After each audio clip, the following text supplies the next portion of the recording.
Je vais vous poser une question. Si vous répondez bien, je vous laisse. Vous pouvez répéter la question? Quelle étrange question? Je suis. La télé en question. Coup de mou, malaise ou soucis digestifs, chaque saison, l'infirmerie est le passage obligé d'au moins un aventurier de Koh-Lanta. Pour l'édition 2025 du jeu de TF1 intitulé La revanche des 4 terres, la candidate Andrea a dû par exemple s'y rendre alors qu'elle se sentait mal à l'approche d'une épreuve d'immunité. Un séjour temporaire qui peut conduire à un retour dans la tribu ou à un abandon selon la décision du médecin. Mais que mangent les participants quand ils sont à l'infirmerie ? Lorsqu'un candidat est emmené en soins, il suit un protocole standardisé qui favorise une récupération rapide tout en minimisant les risques d'effets secondaires causés par une alimentation trop lourde ou inappropriée.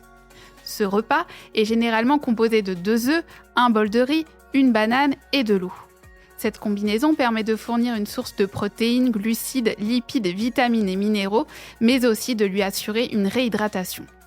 Le repas peut néanmoins varier d'un candidat à l'autre.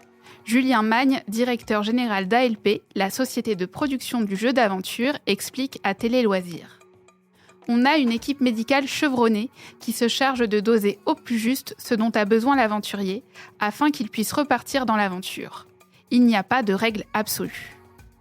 Priorité pour la production, assurer la sécurité des candidats tout en respectant l'équité avec les autres participants.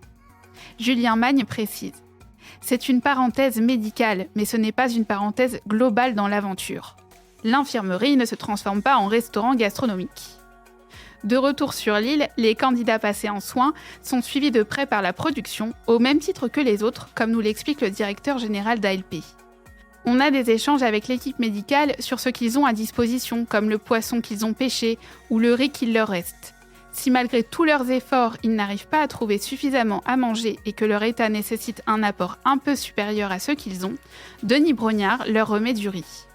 Une distribution que les téléspectateurs sont habitués à voir au cours de la saison et se fait généralement au moment du conseil.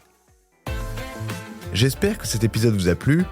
Si c'est le cas, abonnez-vous sur votre plateforme d'écoute préférée pour retrouver de nouveaux épisodes chaque semaine. Et si vous en voulez plus, découvrez aussi le ciné en question et les séries en question sur les plateformes d'écoute et téléloisirs.fr.